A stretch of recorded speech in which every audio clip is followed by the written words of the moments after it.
Nii, aga kell ongi saanud 18:00, nii et paras aeg alustada. Tere õhtust! Minu nimi on Ivan Lavrentjev, töötan Narva Muuseumis teadurina ning tere tulemast kuulama Igor Kopuitini loengut tüüfusest ja võitlusest tüüfuse vastu Narvas 100 aasta eest. Eile toimus siis loengu esimene osa. Loodan, et saite kohal olla, aga kui ei saanud, siis kindlasti on ka tänane loeng omaette loenguna ka huvitav ja põnev. Loeng toimub siis Narva Muuseumi kevadise Zoom loengusarja raames, kus vallav enamus loenguid on venekeelsed, aga kui te saate vene keelest aru, siis ma tungivalt soovitan ka teisi loenguid, mida meie head kolleegid peavad. Panen kohe chati linki, saate neid kirjeldusi lugeda ja võimalusel siis piletid soetada. Piletitulu on suureks sümboolseks eelkõige, aga ikkagi ka rahaliseks toeks Narva Muuseumile sel raskel ajal, nii et loodan, et saate üks päev ka Narvat külastada, kui praegused piirangud on maha võetud. Aga kui te vene keelt ei valda ja loenguid kuulata ei saa, siis anname ka teada, et peagi loodetavasti lähikuudel ilmub järjekordne Narva toimetuste number, mis ongi pühendatud vabadussõjale ja aastatele või vabadussõja aastatel Narvas aset leidnud arengutele, kus on siis meie heade kolleegide ja mitme Eesti juhtiva ajaloolase artiklid. Nii et saate lugeda ja teemaga süvitsi minna, nii et jälgige kindlasti Narva Muuseumi kanaleid veebis ja mujal. Kui teil tekib loengu käigus küsimusi ja ma loodan väga, et tekib, siis olge lahke, pange neid chati, pange neid jooksvalt. Lektor räägib siis umbes 45 minutit ja siis võtame küsimused ette. Mina saan need ette lugeda ja kui peaks olema mingi tehniline apsakas, mingi tehniline probleem, siis kirjutage ka chati. Aga ma loodan, et kõik sujub kenasti ja palun siis ajaloodoktor Igor Kopuitin. Aitäh, Ivan, suurepärase sissejuhatuse eest. Jätkame loengutega tüüfuse teemal või tüüfuse epideemia vastu. Nii, nüüd see tehniline probleem, kas Ivan saaks mulle anda õigused näidata PowerPointi? Ivan. Nii, nüüd saad. Nii, üks moment kohe. Hästi.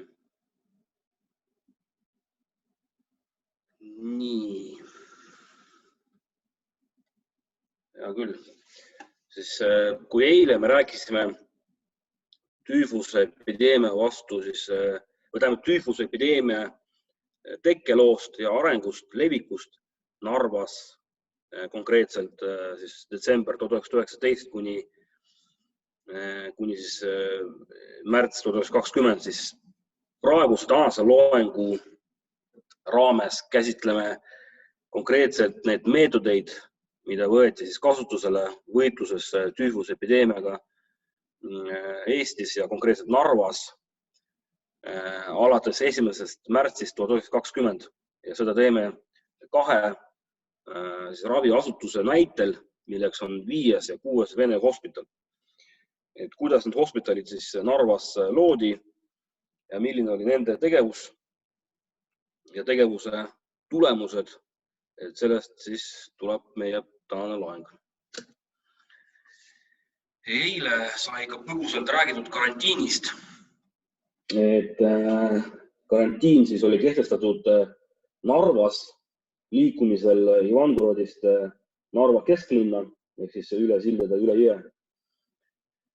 Lisaks karantiin kehtestati Virumaal mis algas Peipsi järve äärest Ranna-Pundjärjest, kulges kuni läbi Kuremäe või hõlmas Kuremäe piirkonda, Illuka, Iisaku valda ja jõudis kuni raudteeni, Tallinn-Narva raudtee, mööda raudteed Soldinosse, sealt Narva. Ja kolmas karantiini koht oli Tallinnas Kopli poolsaar, kus paiknesid samuti endise Loodarme, vene-valgede Loodarme nakkushaiguste raviasutused ja lisaks veel üks Eesti sõjaväe nakkushaiguste haigla.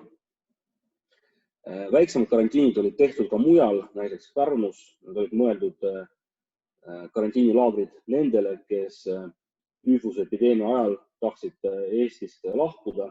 Nii nagu ma eile juba rääkisin, et osad sõjaväelased endisest Loodarmeest avaldasid soovi sõita ära Eestist, liikuda Lõuna-Venemaale, Poolasse, Lätti ja nende suhtes ka samuti rakendati karantiin.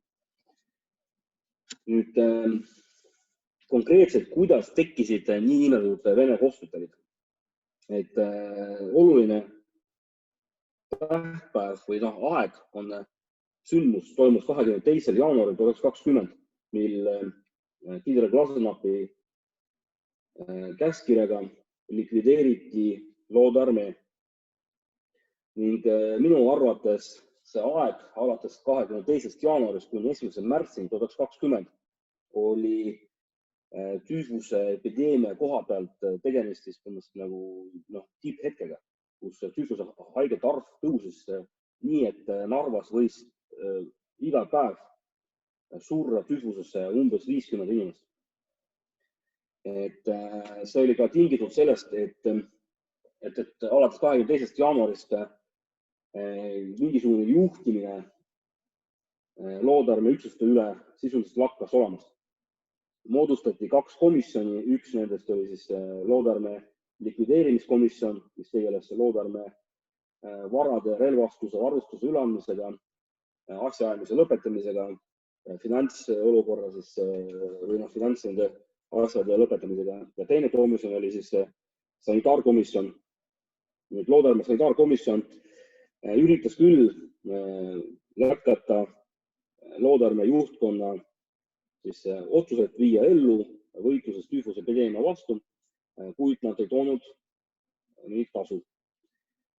Sellepärast oli saavutatud kokkulepe Loodarme likvideerimiskomisjoni ja Eesti valitsuse vahel, mille järgi kõik endise Loodarme raviasutused ja nende personal läksid 1.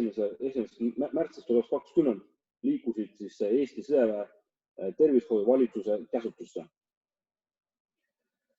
Mida see tähendas? See tähendas seda, et Eesti riik võttis üle hoolt endise Loodarme haigete sõjaväest üle. Vastutasuks Eesti riik sai kogu Loodarme relvastuse ja varustuse. Igor, natuke kurdetakse heli kvaliteedi pärast. Kas saad kuidagi mikrofonile lähemale olla või? Hästi. Proovime äkki, jah. Aitäh. Okei, loodan nüüd, liigun ise nüüd lähemale arvutele, kui siis on paremini kuulda. Nii, mis nüüd viimane mõte oli? Viimane mõte oli see, et kõik haiged, Loodarme tüüfushaiged, olid antud Eesti riigile vastutada või Eesti riigi hoole alla ning selle eest Eesti riik sai Loodarmeelt kogu relvastuse varustuse kulude katteks.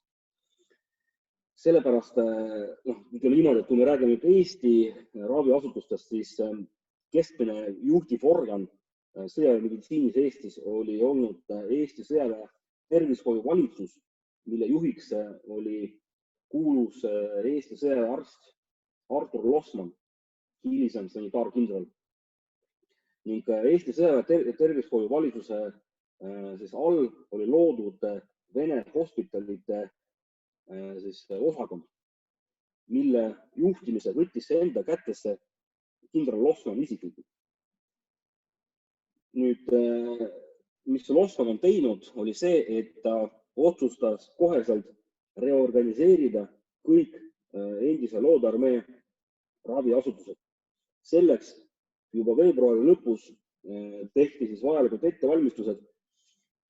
Oli tehtud siis kava, mille järgi moodustati 11 Vene hospitali ja 6 Punase Risti laasaretti, mis ravisesid endise Loodarmee sõjaväelasi ja sõjapõgenikke. Sellise mõttega, et Vene hospitalid keskendusid just nimelt Loodarmee sõjaväelaste ravile, ennekõike siis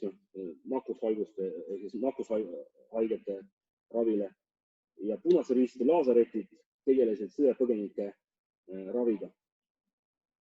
Lisaks mõned Eesti raviasutused võtsid üle mõningad Loodarmee raviasutused, näiteks esimese jalaväediviisi Lendsalk oli siis loodud selline sõjameditsiiniline üksus, mida nimetati siis Lendsalgaks, oli täispikkuses nimetus oli nakkushaiguste vastu võitlemise Lendsalk. Ja see Lendsalk samuti võttis mõned väiksemad Loodarmee laasaretid ning tegeles peamiselt Loodarmee tüüfushaigete raviga. Ja see pilt, mis on nüüd siis pandud, eks ole, on 5. Vene hospitali käskkiri number 1 2. märtsist 1920, kus esimeses paragrahvis siis kirjutatakse seda, et saavutatud Loodarmee likvideerimiskomisjoni ja Eesti Vabariigi valitsuse vahel saavutatud kokkuleppe kohaselt moodustatakse siis need hospitalid ja kogu Loodarmee meditsiiniline personal läheb Eesti sõjaväe käsutusse. Personali koha pealt oli tehtud selline otsus, et kuulutati välja seda, et kõik Vene arstid, veitskrid, halastusõed on alates 1. märtsist 1920 mobiliseeritud. Ehk siis kui oli tegemist inimesega, kes kuulus meditsiinipersonali kategooria alla, siis ta oli automaatselt loodud mobiliseeritud, ta ei saanud Eestist ära sõita või sellest oma erialasest tegevusest kõrvale hiilida. See oli karistatav. Nüüd, kui me täpsemalt räägime sellest 11 Vene hospitalit, kus nad olid, täpsemalt siis moodustati 3 hospitali Kopli poolsaarel, 2 Narvas ja ülejäänud Virumaal. Kusjuures Narvas moodustatud 5. ja 6. Vene hospital. Nad olid kõige suuremad. Iga üks Vene hospital Narvas mahutas 1500 haiget. Kui võtta arvesse, et need haiget, tüüfuse haiget võis olla Narvas toona siis umbes 5-7 000, eks ole, siis ilmselgelt 3000 voodikohta ei olnud piisav selleks, et mahutada kõik loodarmeelased. Sellepärast osad loodarmeelased, tüüfuse haiget loodarmeelased olid võetud Eesti esimese jalaväediviisi Lendsalga poolt siis hoole alla ja lisaks veel toimetati mõned loodarmeelased ka Eesti haiglatesse üle Eesti riigi. Siinkohas peab mainima, jah, et tõesti Eesti sõjaväe hospitalites on olnud küll vabu kohti, et mahutada kõike loodarmeelasi. Paraku seda ei tehtud. Mis need siis põhjused täpselt on, nagu raske öelda, et võib-olla see on seotud ka sellega, mis ma olen juba rääkinud eile, oli tingitud nendest rasketest suhetest ja sellest vahekorrast Eesti riigi ja Loodarmee vahel. Konkreetselt Vene hospitalist Narvas rääkides, siis nagu ma ütlesin, et 5. ja 6. Vene hospital olid loodud endise Loodarmee sõjaväelaste raviks ning Punase Risti 4 laasaret Vene sõjapõgenike nagu raviks. Nüüd 5. ja 6. hospital, nende paiknemisala oli Barusilka, Ivangorod ja need hospitalid formeeriti olemasolevate või olemas olnud loodearmee raviasutuste siis põhjal. Täpsemalt siis loodearmee teise ja kolmanda kütidiviisi laaderide põhjal olid mõlemad hospitalid moodustatud. Ja mis on nagu see oluline see, et Narva hospitalid olid mahu poolest kõige suuremad Vene hospitalid Eestis. Et see oli nagu maksimaalne. Ja kui me nüüd vaatame, et liidame kokku siis 3000 voodikohta haigetele ja haavatutele 5. ja 6. hospitalis, lisaks veel 4 laateret 350 kohta tsiviilinimestele ja veel arvestada Eesti sõjaväe tervishoiu valitsuse ja 1. jalaväediviisi raviasutused Narvas, siis võiks olla neid voodikohti ligi 5000. Et see on, kui me võrdleme need andmed sellega, et kui palju voodikohti oli haigetele ja haavatutele Narvas esimese maailmasõja päevil loodud, siis see on märkimisväärne. Ei ole mitte kunagi Narvas korraga nii palju haigeid olnud ja nii palju ei olnud ka nii suure võimekusega raviasutusi, nii nagu siis 1920 märtsikuus. Nüüd täpsemalt siis, nii nagu ma ütlesin, et 5. ja 6. hospital, neil siis paigutati 3 vabriku hoonetesse, milleks olid siis Purjevabrik, Linnavabrik ja Kalevivabrik ja olid ka tööstustsehhid antud tööliste elamud, barakid ja ka mõned siis administratiivhooned olid samuti antud kasutada Vene hospitalitele. Nüüd natukene personalist, konkreetselt kui me vaatame 6. Vene hospitali, siis selle juhiks oli loodearmee, siis 1. armee korpuse endine arst Mihhail Deištor, Poola päritolu siis Vene arst, kes tegi läbi 1. maailmasõja ning oli väga kogenud arst ja siis seetõttu oli määratud 6. Vene hospitalis peaarstiks. 5. hospitali arstiks sai samuti loodearmee arst, kelle nimi oli Vassili Dementjev ning üldiselt ka kogu hospitali, mõlema hospitali personal komplekteeriti enamasti loodearmee meditsiinipersonali arvelt. Korra pidemiseks, et ütleme niimoodi, nagu eelmisest loengust tuli välja asjaolu, et peamine probleem, mis soodustas tüüfusepideemia levikut, oli mustus, kaos, moraalne langus, mis valitses loodearmee, lüüa saanud siis loodearmee sõjaväelaste vahel. Et need olid peamised põhjused, sellepärast Eesti sõjaväe tervishoiu valitsus ja 1. jalaväediviisi arst, kelle siis piirkonnas on olnud Narva või vastusalas, et nende arvates oli oluline Vene hospitalite või nende loodearmee raviasutuste reorganiseerimisel tagada korda ja puhtust nendes uutes raviasutustes. Sellepärast igasse Vene hospitali määrati ametisse komandant, kes oli Eesti ohvitser ja selle komandandi ülesanne oli jälgida korda puhtust, nõuda korda ja puhtust oma alluvatelt. Ja muu hulgas ta oli sisuliselt see inimene, kes oli administratiiv või ta oli funktsioonid, nimetati administratiivpolitseilised funktsioonid.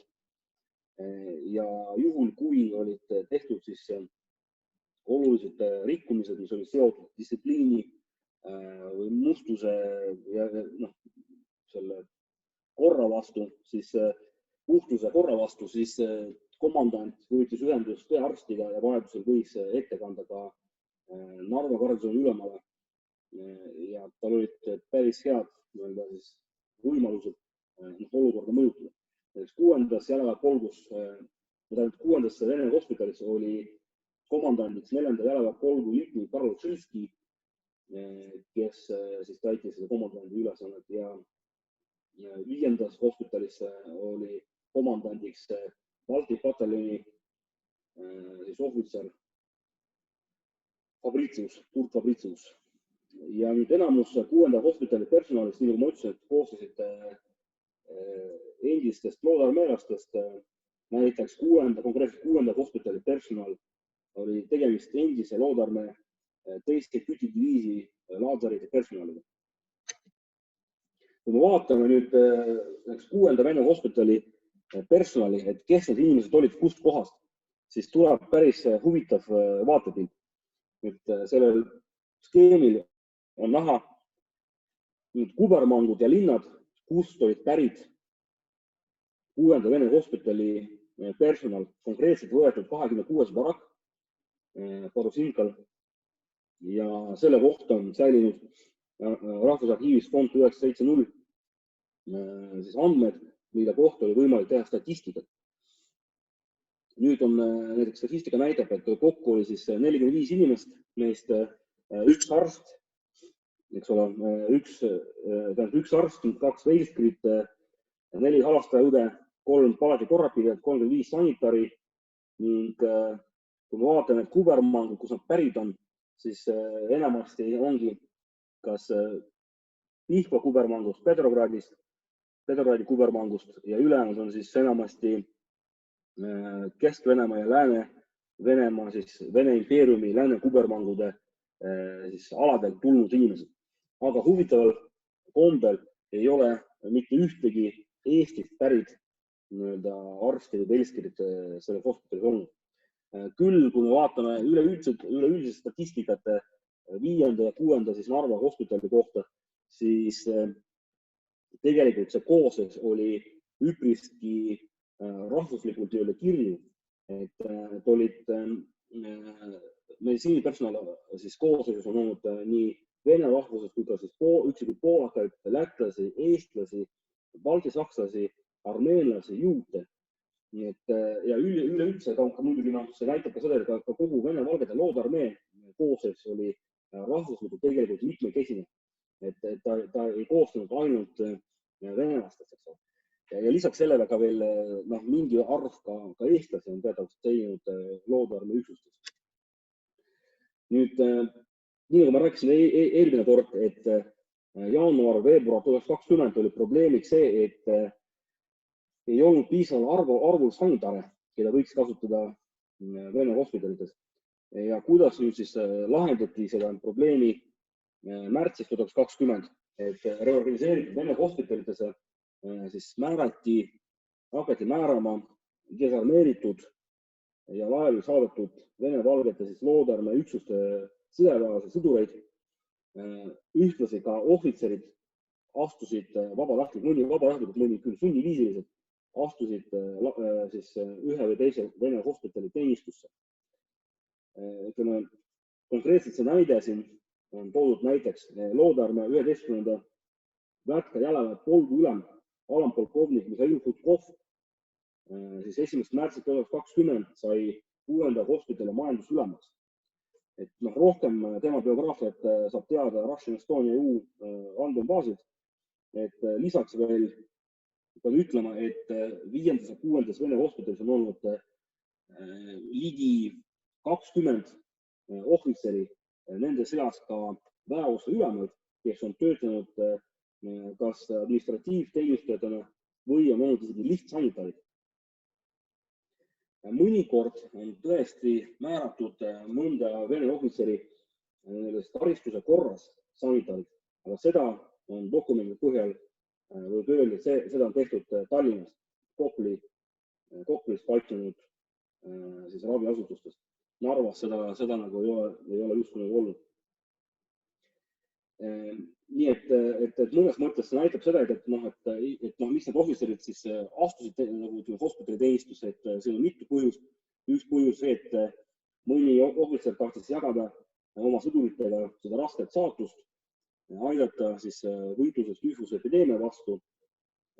Mõni aga siis võib-olla tahtis leida elatist ja kolmas kategooria siis need, kes on määratud sunniviisiliselt. Mõnikord Narva Eesti garnisoni ülem on ähvardanud Vene ohvitsere mitte alluvuse eest saata need okastraat aia taha, ehk siis anda välja viimastele.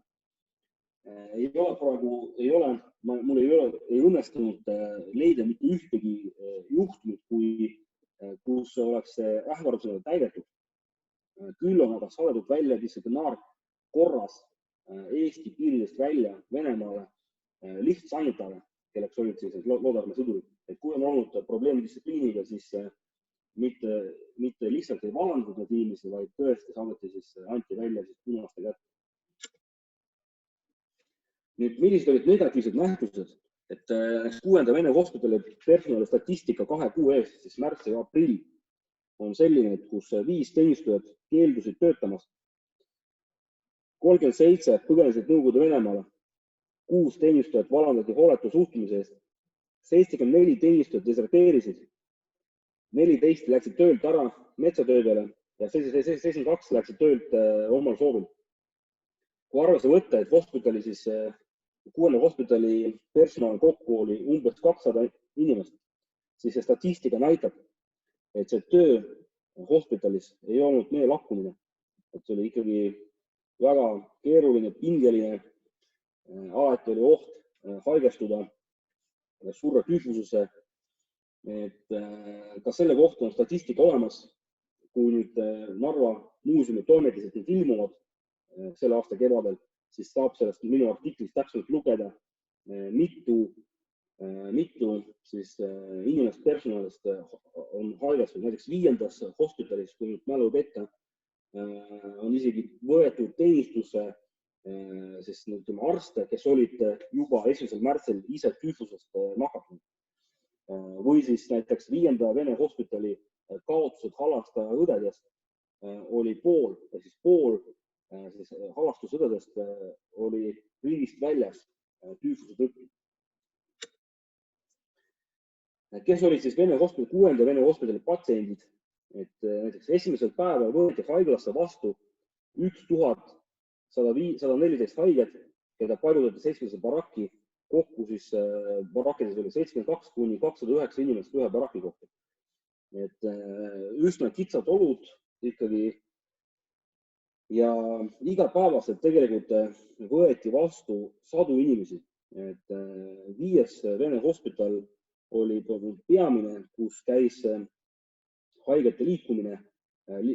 Haigeid registreeriti siis vastuvõtutoas ja oli ka siis üks vastuvõtupunkt Ivangorodi kindluses, kus haiged siis vaadati üle, desinfitseeriti, võeti riidest lahti, riided saadeti desinfitseerimisele. Inimesed pesti ja siis anti neile siis värske aluspesu, haiglapesu ja siis määrati siis voodikoht. Enamasti need haiged, kes oli 6. Vene hospitalis, olid endise loodarmee 2. küütidiviisi sõdurid, 5. hospitalis oli siis 3. küütidiviisi sõdurid. Et kuna siis näiteks 5. Vene hospitalis igapäevast võeti vastu umbes 100 inimest ja kirjutati sama palju välja, siis on olnud ka sellest negatiivsed nähtused, kus haiged võtsid kaasa siis kroonuvara, ehk siis voodilinad, pesu ja sellega läksid ära hospitalis, reeglina siis Nõukogude Venemaale. Väga raske oli jälgida siis need vargused, mida lihtsõdurid, kes olid välja ravinud ennast või kes olid siis keda kirjutati välja hospitalist, et mida on siis kaasa võtnud. 6. hospitalis oli haigete liikumine palju märksa väiksem kui 5. Kui ma ütlesin, 5. hospitalis oli iga päev märtsis võeti umbes 100 inimest vastu, siis 6. hospitalis võeti 2 kuuga vastu ainult kokku 131 haiget, mis on dokumendi põhjal. Nendest 30 inimest oma hospitali personalist. 2 kuuga 6. hospitalis suri 71 haiget, ehk siis 6% kõikidest. Kõige suurem suri märtsis 61 inimest. 5. Vene hospitalis surnud arv oli umbes 200. Ehk siis kokku ligi 300, aga see on arv ainult alates 1. märtsist kuni 1. maini. 6. hospitali puhul siis 1. maini ja 5. hospitalis kuni 1. juuni. Et kõige rohkem tüüfuse epideemia tippaeg veebruaris 1920, kui palju siis on kokku surnud Narvas tüüfuses inimesi, et neid andmeid tegelikult ei ole. Nii et me võime öelda, et märtsis, kui toimus Vene raviasutuste reorganiseerimine, saadi tüüfusest jagu, hakkas ka surevus langema ja seda nagu ka numbrites on selgelt näha, et märtsis oli küll, märtsikuu esimestel päevadel oli surnud päris palju veel, siis ütleme aprillis oli ikkagi üsna vähe ja mais nagu veel vähem. Märtsi algul olid ka sellised kriitilised hetked, kus mõnikord võeti inimesi vastu, kes olid juba tüüfuse palavikus, kellel ei saanud küsida isegi nime. Ja näiteks 5. hospitalis on olnud 10 sõdureid, kes surid tüüfusesse nii, et neilt ei saanudki küsida nagu nime, et inimene ei tulnud nagu teadvusse. Et need olid nagu siis maetud Siivertsile vennashauladesse ja nii, et kui on koostada, proovida koostada täpselt nimekirja nendest surnutest, siis see tekitab nagu kindlasti raskusi. Nüüd, mis on võib-olla patsiendide koha peal, siis see, et umbes pool nendest välja ravitud siis tüüfushaigetest suundusid kohe Nõukogude Venemaale.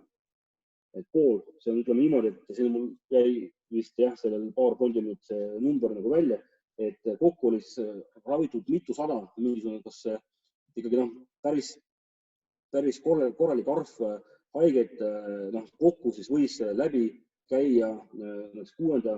Vene hospitalist läbi siis ligi 2,5 tuhat haiget, et väga suur osa nendest, kui nad said terveks, kohe suundusid Nõukogude Venemaale, ehk siis koju. Et 96 inimest, kes said terveks, jäid hospitali, jätkasid teenistust sanitaaride ja töölistena. 88 tüüfushaiget põgenesid Nõukogude Venemaale enne, kui need nagu välja raviti. Ja huvitav see, et üks inimene nagu pööras ära, et tekkis vaimuhaigus. Nii et see olukord ikkagi, kuigi see olukord, ütleme, Vene hospitalides, kui nad olid juba Eesti kontrolli all, läks palju paremaks. Ikkagi on olnud kriitilise hetki. Kui me räägime toitlustamisest, siis ma pean ütlema, et Eesti on kulutanud siis tonnide viisi toidumoona siis 5. ja 6. Vene hospitali toitlustamiseks. Et see statistika on olemas, see ilmub minu artiklis, aga siin toon näiteks, et iga päev sai hospitalis süüa keskelt läbi 500 inimest. Päevas kulutati iga inimese kohta pool kilo musta leiba, 120 grammi valget leiba, 395 grammi kartulit, 105 grammi liha, 75 grammi konserve. Võib öelda, et see toit ei ole, ja kui vaadata menüüsid, mida on haigetele pakutud, see oli võib-olla üks luine, aga samas oli palju parem, kui ta on olnud veebruaris, jaanuaris 2020, kui Vene valgetel sõduritel ei olnud üldse midagi süüa. Nagu ma rääkisin, eile anti neile jahu, mida nad veest keetsid ja sõid selle.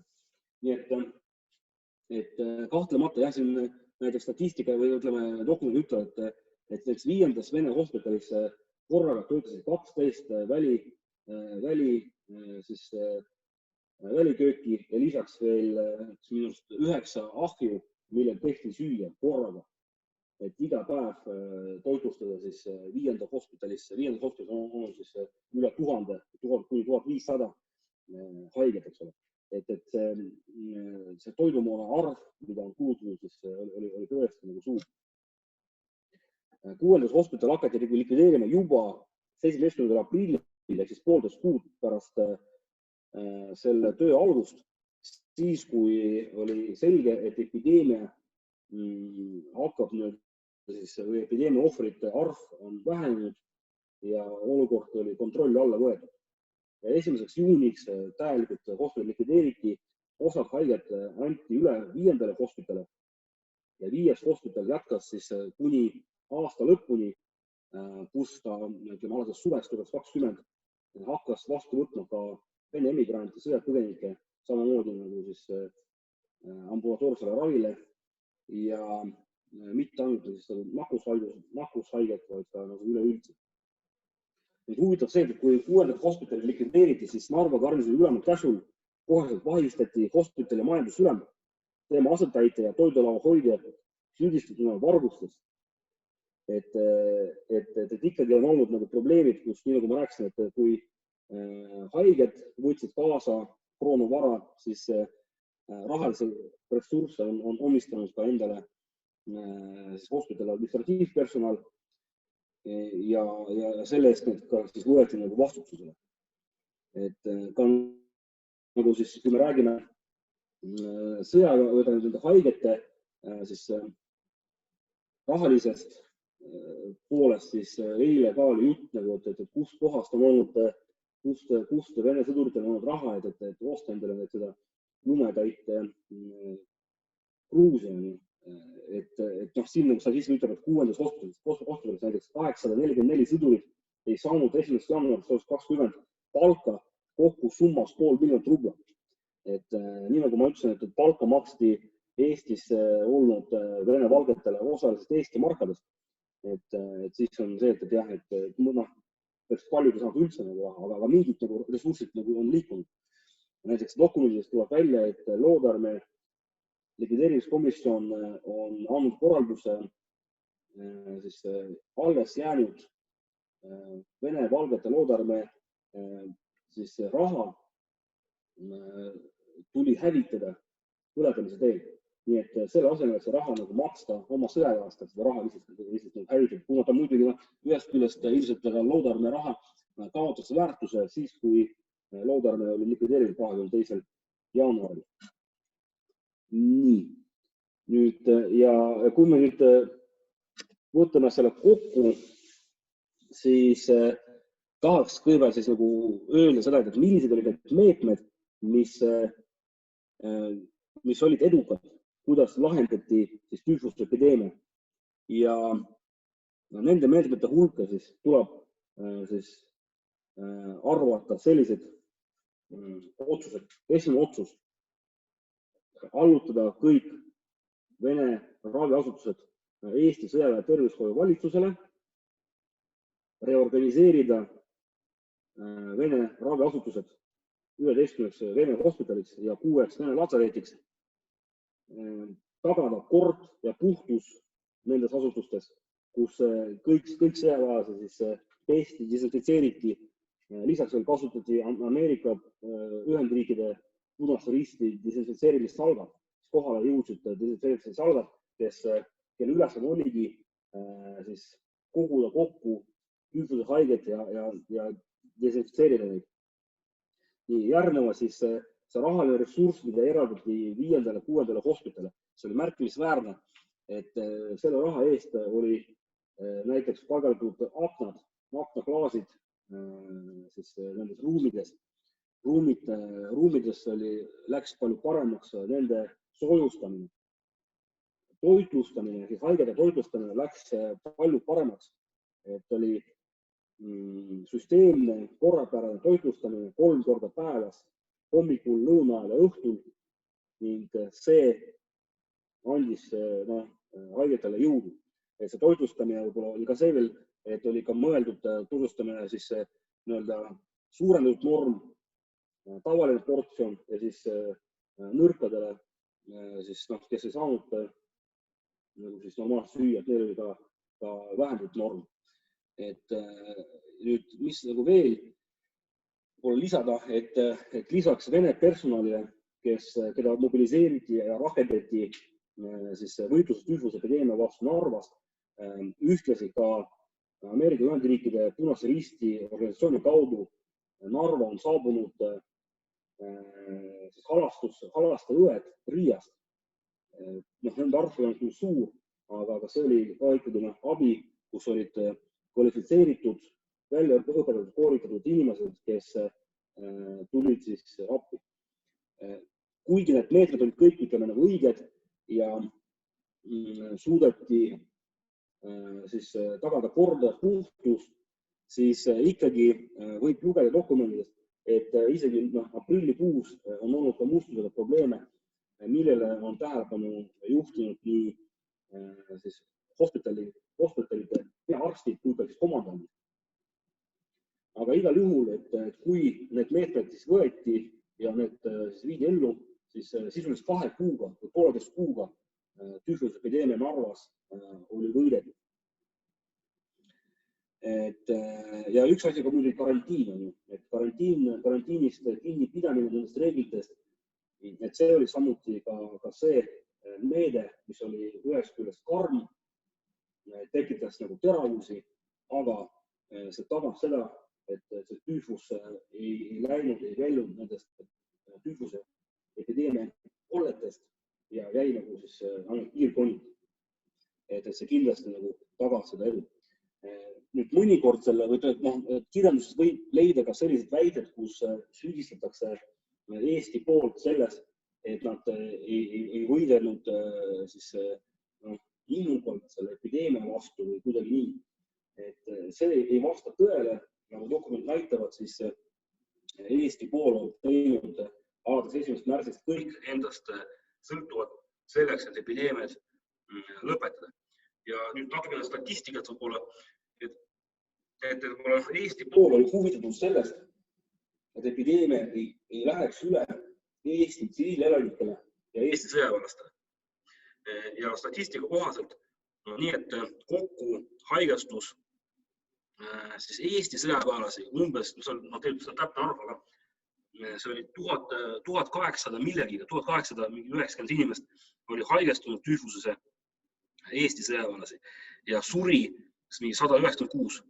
Ehk alla 200 inimese, alla 200 Eesti sõjaväelasi on surnud tüüfusesse. Et kui me nüüd vaatame, et kokku siis epideemiast võis saada surma siis 7-15 000, eks ole, enamasti siis Vene valged loodarmeelased, siis fakt on see, et Eesti riik, Eesti sõjavägi on suutnud epideemia vastu tõhusalt seista ja vähemalt nagu ennast kaitsta. Ainuke võib-olla etteheide, mida saab teha, on see, et Eesti oleks võinud palju varem, et endise loodarmee raviasutused oma kontrolli alla võtta ja need reorganiseerida. Aga see ei olnud ka nii lihtne, sest kirjavahetusest ja dokumendist tuleb välja, et kindral Laidoner, Eesti ülemjuhataja, 1. diviisi ülem kindral Tõnisson ja Viru rinde staabi ülem kindral Reeg on korduvalt siis pööranud tähelepanu nendele probleemidele, mis olid toimunud siis Vene valgete ümber Narvas, Virumaal ning on üritanud siis koostöös Vene valgetega siis seda korra jalule seada. Ja ka Vene valged olid tegelikult huvitatud sellest koostööst, aga paraku kuna siis loodarmee oli sõjaliselt lüüa saanud isik koosseis, oli demoraliseerunud, siis väga kiiresti seda teha, võtta mingid need ranged meetmed kasutusele oli keeruline, sellepärast, et selleks, et meetmed käivitada 1. märtsil, kulus aega sisuliselt alates 22. jaanuarist, et see umbes poolteist kuud aega selleks, et need ranged meetmed siis rakendada ja saavutada tulemust epideemia vastu. Ja lõpuks siis lugege kindlasti artiklit Narva muuseumi toimetistest number 22-21, mis ilmuvad siis peatselt 2 keeles, et me kavatseme välja anda nii eesti kui ka vene keeles eraldi kogumiku, millega siis tahame teha siis need meie teadurite poolt tehtud artiklid, muu hulgas ka tühvusepideemiast ja Narva elust nendel rasketel vabaduse aegadel, vabaduse ajal, nii siis koolihariduse aspektist vaadatuna, siis heategevus, eks ole, ja kõik need mitmed teised küsimused, mida me oleme seal käsitlenud, et need on kindlasti need, mis peaksid pakkuma huvi mitte ainult Narva siis elanikele, vaid ka laiale lugejatele ringkondadele. Sellega ma nüüd tahaks lõpetada ja siis meeleldi vastaks teie küsimustele. Aitäh! Aitäh, Igor! Jah, tõesti teised teemad, mis sinna toimetistes jäävad meie kolleegide poolt, on näiteks pommitamisest tingitud kahjustused Narva linnas ja sellega seotud arhitektuuripärand ning näiteks ka trükimeedia ehk siis ajalehed, mis ilmusid vabadussõja aegu. Vabandame ka kuulajate eest, et heli tõesti mõni hetk polnud kiita paraku. Laekunud on 2 küsimust. Ma loodan, et senikaua, kuni Igor vastab neile 2, on ka teised kuulajad agarad kirjutama. Aga alustame siis Sigriti küsimusest. Tema küsimus puudutab tsiviilisikuid. Kas on mingid statistikud, kui palju kohalikke elanikke nakatus? Kas need hospidali ka jõudsid või olid hospidalid ainult sõjaväelastele? Nüüd hospitalit, mis ma nüüd rääkisin, see 5. ja 6. hospital olid ainult sõjaväelastele. Vene Punase Risti lazaret, mis oli number 4 vist, mis oli siis Narvas, et see lazaret oli mõeldud tsiviilpõgenikele. Et statistikat minu teada, ütleme niimoodi, et Eesti uurija Juri Maltsev on avaldanud sellise ülevaatliku teksti, kus see statistika on olemas, kui palju on olnud nii mitte ainult Vene hospitalis, vaid ka Punase Risti lazaretides siis haigeid, patsiente ja kes oli see personal. Et seda artiklit, kui guugeldada Juri Maltsev, see oli veneline artikkel, siis need ongi siis Vene lazaretid, seda saab ka täpsustada ka Russian Estonia selle veebilehe kaudu, et kus on viidet tehtud ka Juri Maltsevi artiklile, et seal on see.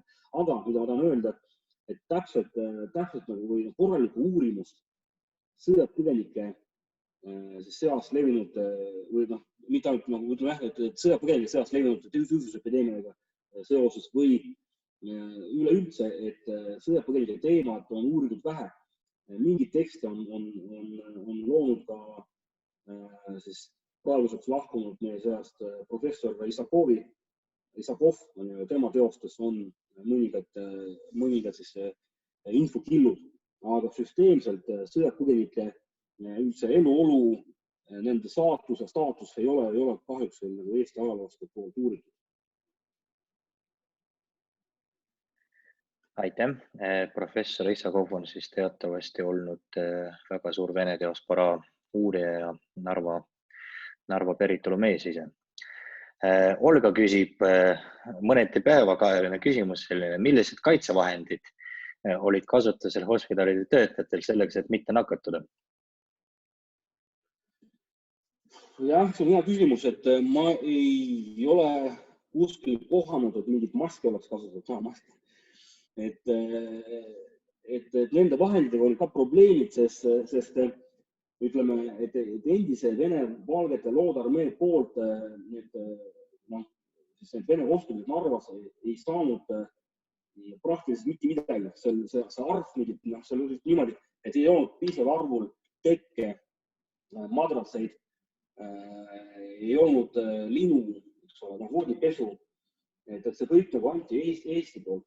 Ja on dokumendist tulnud välja selline detail näiteks, et need meditsiini siis riided, mis anti, et ka need, ütleme, olid kiiresti kulunud või kuigi pesemisvõimalus oli oluliselt parenenud. Ikkagi näiteks oli toodud välja, et teeninduspersonalil oli probleeme riiede puhtusega. Näiteks kokadel pidid olema riided niivõrd mustad, et see kutsus esile sellise joovastuva või sellise et inimesed ei tahtnud sööklas süüa, sellepärast, et kui nad nägid seda koka, kellel olid mustad riided seljas. Nii et kaitsevahendist võib olla see, et olid oluline selline asi nagu desinfitseerimiskamber. Et alati siis korjati kõik riided kokku ja siis oli graafik ka et kui tihti ja mis palatist, kust kohast. Ja neil siis viidi desinfitseerimiskambrisse, desinfitseeriti ja anti tagasi ja see oli ringlus. Et kui anti üks käterätt näiteks desinfitseerimiskambrisse, siis vastu saadi uus. Ja kui see desinfitseerimiskambrisse tuli tagasi, siis pidi olema samamoodi vahetus. Nii ka riietega. Aga on olnud probleeme ka sellega, et isegi desinfitseerimiskambrist oli riided varastatud.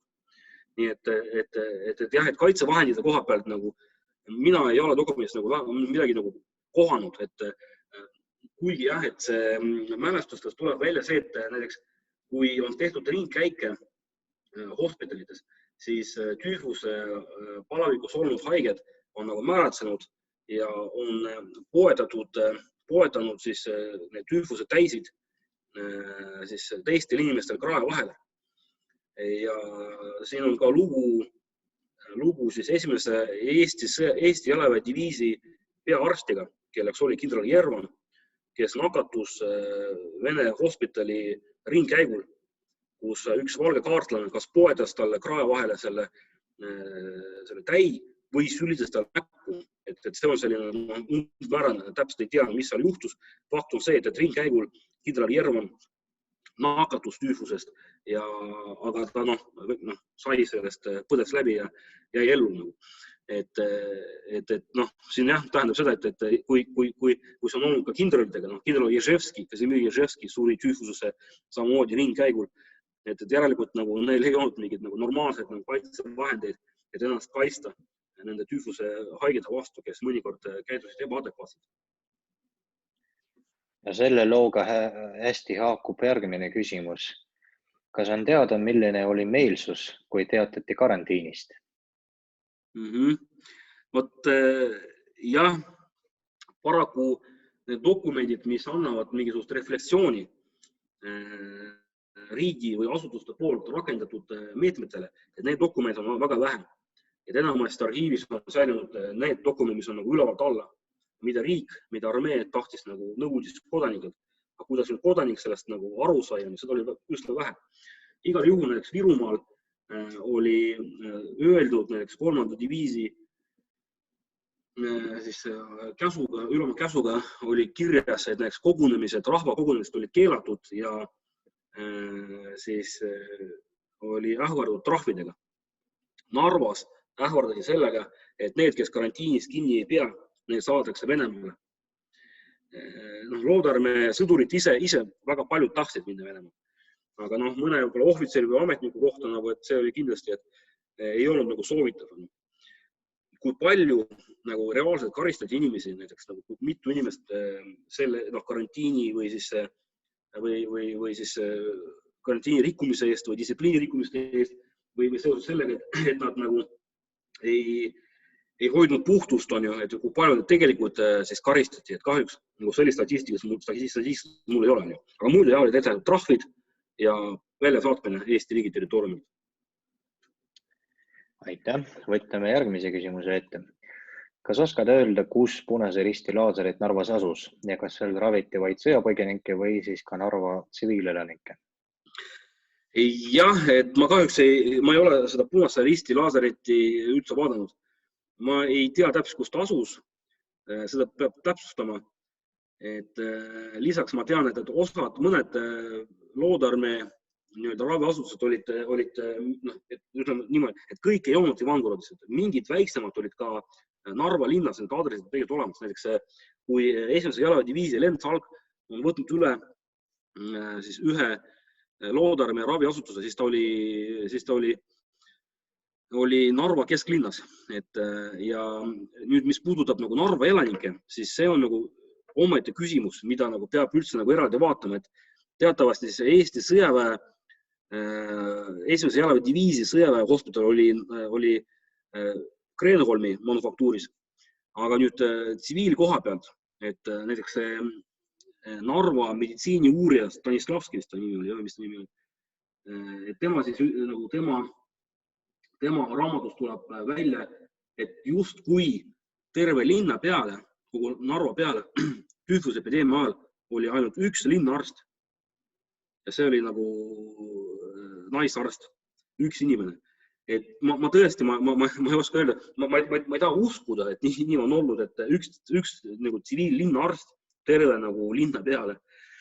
Aga ilmselt on olnud ka veelskreid, et üks ta oli arsti dokumendidega, aga siis tal ei olnud päris üksi, et ta on olnud mingisugune oma mingi meeskond on ju või naiskond, kes teda toetasid. Ja lisaks see, et minu teada, et Punase Risti laaserid ikkagi tegeles konkreetselt sõjapõgenikega, mitte Narva linnaelanikele. Et Narva linnaelanikele siis oligi see arst Bestrova, vist ta nimi oli, et see arst tegeles nendega. Mõnikord on saadetud on juhtunud niimoodi, et linnaarsti juurde on sattunud mõni inimene, kes pidi olema näiteks, kas ta oli sõjapõgenik või Loodarmäe sõjaväelane ja siis ta nagu anti esmaabi ja suunati siis Ivangorodi kindlusesse sinna vastuvõtupunkti, kus temaga juba tegeles kas Vene hospital või siis Punase Risti Lazarev. Nii et seda nagu tuleks nagu veel täpsemalt nagu uurima, aga minu praeguste andmete kohaselt justkui üks linnaarst oli terve linna peale, kes tegeles linnaelanikega. Aga tundub, et ikkagi selle karantiiniga suudeti ikkagi teha nii, et linnaelanikud, nii nagu ka Eesti sõjaväelased, et nende seas ei olnud nii suurt tüüfusepideemia levikut, nagu see on olnud sõjapõgenike, Vene sõjapõgenike ja loodarmeelaste seas. No siin käis läbi mitu objekti üle linna, nii et ma arvan, et me võime soovitada Narva muuseumi poolt ilmutatud raamatut, selline raamat, mis räägib populaarteaduslik raamat Narva teatrist Paleeni. Igas Eesti raamatupoes peaks olema, soovitan soojalt. Kui kuulete ka meie järgmiseid looinguid, siis on natuke kergem samastuda selle linnamaastikuga, nii palju kui seda on säilinud muidugi. Järgmine küsimus. Kas meditsiinitöötajate tiitlid, no ma eeldan, et on mõeldud ametinimetusi, olid samasugused Eesti ja Vene raviasutustes või oli mingisugune vahe ja kas vahe oli ka nende arstide ettevalmistuses? Minu teada vahet ei olnud, lihtsalt et ütleme niimoodi, et Eesti arstid, ka sõjaväearstid tegutsesid ikkagi, tegemist oli ikkagi tsaari riigi arstidega. Nii see Jerman, Lostman, eks ole, et nad olid ikkagi, kõik olid samamoodi õppinud arstiks Venemaal ja esimest maailmasõda läbi teinud. Eesti sõjaväe meditsiiniteenistuse ülesehitus oli üldse suhteliselt väga sarnane nagu Vene armee meditsiiniteenistuse korraldusele ja Eesti sõjaväearstid tegid oma meditsiiniteenistuse vastavalt nende saadud kogemusele Vene teenistusest. Nii et ta oli identne. Kuidas personali, meditsiinipersonali jaotati, oli siis mitu kategooriat. Kategooria arst ja kategooria arst. Ja arst pidi olema see, kes olid nagu siis ülikooli lõpetanud, aga arstid veel jagunesid ka mitmeks alakategooriaks. Näiteks oli selline vene keeles nagu siis ordinaator, on ju, toona siis kasutusel on ka eesti keeles ordinaator, mis on siis nagu pluss meie mõistes nagu siis nagu terapeut või midagi sellist. Et mõnikord siis selleks ordinaatoriks võidi määrata inimese, kes ei saanud ülikooli haridust, näiteks velsker. Järgmine kategooria oli siis velskrid, kes olid siis saanud kutse keskhariduse meie mõistes. Ja ta ei olnud nagu arst, aga ta võis mingid seal, temal oli ka oma funktsiooni kirjeldus. Just selle velskri ja selle arsti ja ordinaatori vahel oli veel vahepealne selline asi, nagu nimelt lekari. Eesti keeles sellist mõistet ei ole. Lekari on ju ka justkui ravitseja. Aga Vene süsteemis oligi siis, oli selline jah, et lekar ja oli ka nagu siis lekari õigustes oli erinevus nagu päris arstist, et ta oli kõige madalam kategooria arstidest. Nii, velskridest siis järgmine kategooria on siis halastaja õed, kes samamoodi sai ka vastava siis koolituse väljaõppe saanud. Nüüd halastajad, velskrid ja arsti kategooriad, kõik koos nende alamkategooriatega inimesed, nad moodustasid meditsiinipersonali. See oli meditsiinipersonal. Nii, siis järgmine hospitalis oli sanitaarpersonal. Sanitaarpersonal olidki nagu siis sanitarid, siis mingid seal palati korrapidajad, eks ole, siis hooldajad, et need nagu siis, need nimeti sanitaarideks.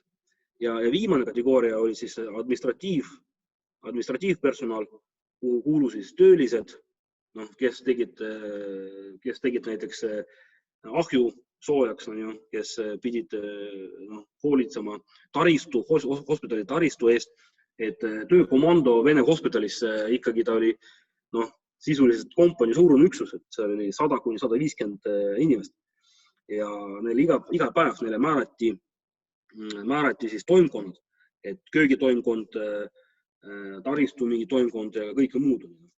Nii et kolm kategooriat kokku, meditsiinipersonal, sanitaaripersonal ja administratiivpersonal.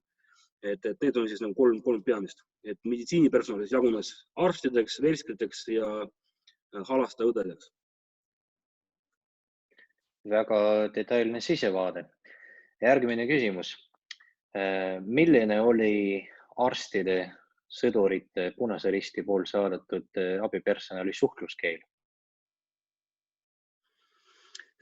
Dokumendide põhjal tuleb nii välja, et Ameerika Ühendriikide Punase Risti pool saadetud desinfitseerimissalgad ja halastajaõed, nad olid enamasti venekeelsed inimesed. Enamasti neid värvati Riias ja nad tulidki Riiast Narva. Ja kui vaadata neid nimekirju, siis nad olid enamasti kas slaavi või balti-saksa, läti nimedega. Nad olid endise Vene impeeriumi alamad nii-öelda. Seetõttu nende suhtluskeel oli vene keel. Et siis sealt ülespoole juba ilmselt siis inglise ja prantsuse keel, et sellega juba tegeles sõjaväe tervishoiu valitsus, Eesti sõjaväe tervishoiu valitsus, Lossmann, kõik seal tema siis kaadras. Et nüüd, kui Ameerika Punase Risti halastajaõed tulid, siis nendega olid ka mõningad probleemid, siis näiteks tuleb välja, et 5. hospitalis näiteks on 2 Ameerika halastajaõde surid ära tüüfususe. Siis vähemalt vist 2 olid probleemid, kus peaarst ei olnud rahul nende tööga. Et võib-olla need inimesed, daamid tulid kohale ja avastasid, et nad on, et see olukord seal Narvas oli tõesti väga-väga karm ja ohtlik, siis ilmselt tekkis ka mingisugune kõrge selles töö tegemisel. Ja seetõttu näiteks see oli ka 5. hospitalis, et 5. hospitali peaarst võttis, valandas neid ilma, et ta oleks konsulteerinud Eesti sõjaväe tervishoiu valitsuse Vene hospitalite seal osakonna ülemaga. Ehk siis Lossmanniga või kuskil, et ta omal otsusega. See oli toodud välja, et see oli viga, on ju. Ja probleem oli sellest, et kui need 2 Ameerika Punase Risti halastajaõde lasti lahti töölt, on ju, neil ei olnud mitte mingit ressurssi elada. Et elatist ei olnud, et see raha, mis neil oli, nad kulutasid ära. Elu Narvas oli üpris kallis. Mustal turul või seal osta süüa, et kuskil see statistika ka, hinnad, et see minu arust ikka tuleb välja ka, et see palk, mida sai üks sanitaar näiteks Vene hospitalis, et selle kuupalga eest sai osta pool kotti kartulid ainult. Et see on kuu peale. Et see iseenesest, halastajaõde muidugi sai palju rohkem, palju suuremat palka, aga ikkagi arvestuse võttes siis nende vajadusi ja nad kulutasid 2 nädalaga kogu raha ära, nii et nad hakkasid nälgima ja neil ei olnud tagasipiletid sõita Riiga, siis nad kirjutasid pöördumise Narva Eesti sõjaväe garnisooni ülemale palvega siis sekkuda, et kuidagi saaks nende olukord klaaritud. Nii et selles dokumendis ma võin arvata, et Ameerika Punase Risti personali ja Vene hospitali personali vahel olid mingisugused hõõrdumised, et see koostöö ei olnud alati laabunud hästi. Aitäh. Seniks ootame võib-olla veel küsimusi, aga küsin ise. See loeng, mida täna ja mida eile pidasid, suuresti tugineb ikkagi Narva muuseumi kogus hoius olevatele dokumentidele. Saaksid sa natuke rääkida, mille poolest need Narva muuseumi dokumendid on eriti huvitavad selleks, et me saaks uusi vaatenurki vabadusse elada? Vaata nüüd Narva muuseumi arhiivkogu sisaldab väga huvitavat kollektsiooni dokumendis, mis on seotud Vene-Valgete loodearmee ja ka tüüfusepideemiaga. Et mina oma artiklis ei ole neid dokumente kasutanud, aga need dokumente on kasutanud meie Narva muuseumi teadurid Vadim Bulatikov, kes nüüd läks pensionile, ja Natalja Mihhailenko, meie restauraator. Kahe peale nad kirjutasid artikli, mis nüüd ilmub ka toimetistes. Ja see on see artikkel põhineb Narva muuseumi kogude põhjal, selle kollektsiooni põhjal. Nad annavad päris põhjaliku ülevaate sellest dokumendi kollektsioonist, mis Narva muuseumis on. Ja see kollektsioon nüüd Ivangorodi Znamenskaja kiriku fond. Znamenskaja kirik teatavasti teise maailmasõja ajal oli hävinud ja teatud osa nendest dokumentidest on sattunud Narva muuseumisse ja nendest dokumentidest on sadakond dokumenti on seotud loodearmee ja ka tüüfusepideemiaga. Ehk siis, kuigi, nii nagu ma eile rääkisin, et Vene-Valgete matmiseks oli määratud Siiversti kalmistu Narvas, siis mugavuse mõttes osad Vene-Valgete maeti sinna Ivangorodi ja see oligi see Znamenskaja kirik, kes oli nõus nüüd matma. Ja nüüd selle Znamenskaja kirik on teinud iga matmise kohta tõendi, et kes on maetud, mis auastmes, kust rügemendist või kust polgust. Ja need dokumendid on nagu tõesti huvitavad, sest teatavasti loodearmee dokumentatsioon on maailmas väga halvasti säilinud. Mõned dokumendi kollektsioonid on olemas Rahvusarhiivis Tallinnas. Mõned dokumendid on Venemaal, Solženitsini muuseumis ja ka Vene sõjaajaloo keskarhiivis. Ja osa dokumendid on Ameerika Ühendriikides Bahmetjevis ja Hooveri instituudis. Et nad on piilatud üle maailma ja ei ole nagu mitte kusagil sellist nagu korralikku et see dokumentatsioon ei ole nagu põhjalikult säilinud. Sellepärast iga infokild, iga dokument loodearmee kohta on kulla väärt, ma arvan. Et lisaks sellele veel Narva muuseumi kogudest on olemas ka selle Znamenskaja kiriku dokumente, näiteks on laulatamine. Et kui Vene-Valged ohvitserid laulatasid, siis selleks oli vaja reeglina polgu ülema nõusolek. Ja siis on ka seal nagu meil dokumendid, kus ongi näiteks, ma ei tea, Ataman Balahovitši näiteks allkirjaga, originaalse allkirjaga, mingi dokumendid, kus ta lubab näiteks omal ohvitseril abielluda nagu preili see ja see. Ma arvan, et see, mis meil muuseumis on, see on igati väärt selleks, et sellest teha ka, avaldada ka selline dokumentide kogumi kataloog. Sest see artikkel, mis meil ilmub nendes uutes toimetistes, et see käsitleb ainult ühe osa meie kogudes sisaldavat dokumentatsiooni loodearmee kohta. Et on võimalik tegelikult nagu seda laiendada teemad ja see oleks kindlasti huvitav mitte ainult siis Eestist, vaid ka väljaspool Eestit kõigile, kes uurivad Vene kodusõda, Vene-Valge kaarti. Aga aitäh, ma arvan, et sel lootusrikkal noodil võikski lõpetada, sest küsimusi enam ei ole. Suur tänu kuulajatele, kes te kuulasite ja kes te küsimusi esitasite. Suur tänu Igor Kopõitinile selle tõesti huvitava ja põneva loengu eest. Ja täname ka kolleege, kes otsustasid sellest loengusarja korraldada. Järgmine loeng saab olema vene keeles, kus meie kolleeg Riina Sooludeva räägib siis Ludwig Knopist, suurtöösturist, kes mängis väga olulist rolli Kreenholmi vabriku eduloos 19. sajandil ja see loeng toimub siis kolmapäeval kell 18:00. Seniks aga aitäh, püsige terved ja uute kohtumisteni, kas siis Zoomis või millalgi Narvas. Aitäh!